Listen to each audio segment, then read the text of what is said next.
আসসালামু আলাইকুম দর্শক। ছাত্র আন্দোলন আমি বারবারে বলে থাকি, একটা সাধারণ আন্দোলন না, খুবই ভয়ঙ্কর আন্দোলন। সর্বশক্তি দিয়ে যারা লড়াই করেছে, সরকার, প্রশাসন, র্যাব, সেনাবাহিনী, তারপরে এই ছাত্ররা এই মৃত্যুর বুকে নিজেকে ঠেলে দিয়ে অনেক হতাহত, অনেক আহত।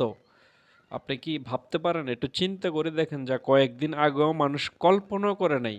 কোনো দল, রাজনীতি দল চিন্তা করে না এরকম আওয়ামী লীগ সরকার পালিয়ে যাবে। তো আমি বলতে চাচ্ছি যে যারা আহত হয়েছেন, যারা নিহত হয়েছেন, এই যে তত্ত্বাবধায়ক সরকার একটা অযোগ্য তত্ত্বাবধায়ক সরকার, আমি বলি যে যারা নিহত হয়েছে কয়েক কোটি টাকা করে তাদেরকে ক্ষতিপূরণ দেওয়া হোক, আর যারা আহত তাদেরকেও কয়েক কোটি টাকা ক্ষতিপূরণ দেওয়া হোক। এখনো কিছু করে নাই তারা। অতি দ্রুত প্রশাসনকে ঢেলে সাজিয়ে তাদেরকে ক্ষতিপূরণ দিয়ে তারপর একটা সুষ্ঠু নির্বাচন দিয়ে আপনারা